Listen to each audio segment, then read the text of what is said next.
இன்றைய வசனம் தியானத்தின் தலைப்பு, நோவாவுக்கோ கர்த்தருடைய கண்களில் கிருபை கிடைத்தது. ஆதியாகமம் 6ஆம் அதிகாரம் 8ஆம் வசனம். நோவாவுக்கோ கர்த்தருடைய கண்களில் கிருபை கிடைத்தது.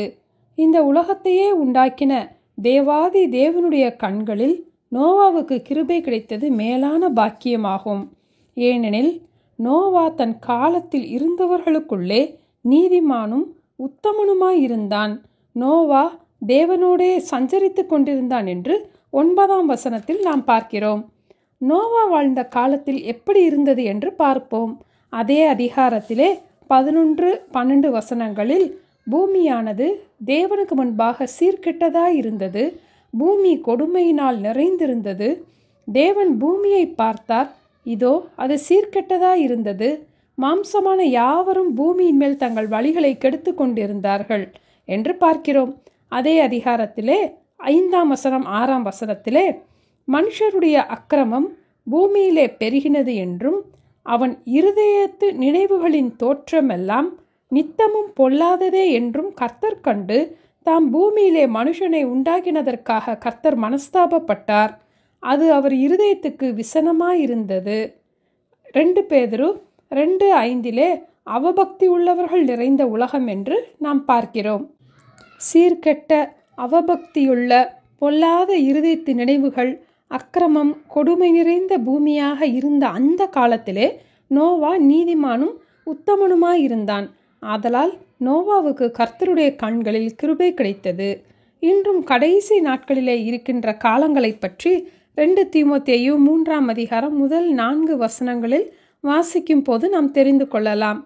நோவாவின் காலத்தில் எப்படி நடந்ததோ அப்படியே மனுஷகுமாரன் வரும் காலத்திலும் நடக்கும் என்று லூக்கா 17ஆம் அதிகாரம், மத்தேயு 24ஆம் அதிகாரத்திலே நாம் வாசிக்கிறோம். இந்த காலத்திலே வாழ்கின்ற நாமும் நோவாவை போல தேவ கிருபையை பெற்றுக்கொள்வதற்கு நீதிமானும் உத்தமனுமாயிருக்க நாம் பிரயாசப்படுவோம். தேவனோடு சஞ்சரிக்கிற அனுபவத்தை நாம் வாஞ்சிப்போம்.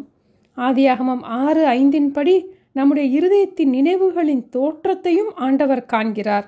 ஆதலால் நம் இருதயத்தின் நினைவுகளிலும் பரிசுத்தமாயிருக்க கவனமாக இருப்போம்.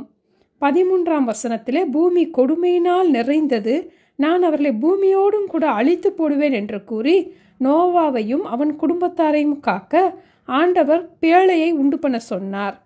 நோவாவுக்கு எப்படி பேழை உண்டு பண்ண வேண்டும் என்று ஆண்டவர் கூறினார். அதுவரை இந்த உலகத்திலே பேழையும் கிடையாது, மழையும் கிடையாது, பனிதான் பெய்யும்.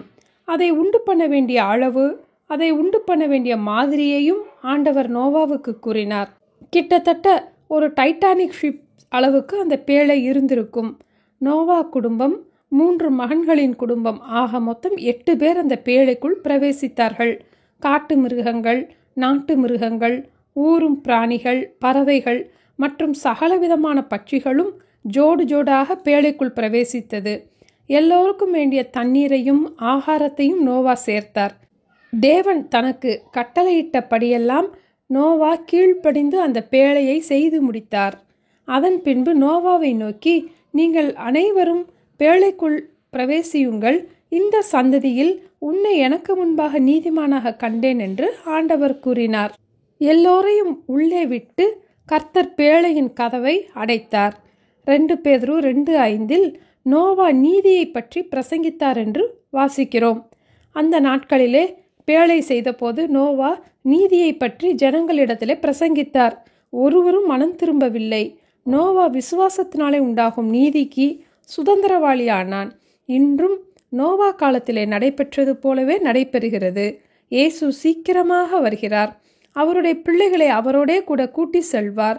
அவரை சந்திப்பதற்கு நாமும் ஆயத்தமாவோம், மற்றவர்களையும் ஆயத்தப்படுத்துவோம். நாம் இயேசுவின் வருகைக்கு ஆயத்தமாக மற்றவர்களை ஆயத்தப்படுத்த தினமும் ஜெபிப்போம், பிரயாசப்படுவோம். ஜெபிப்போமா?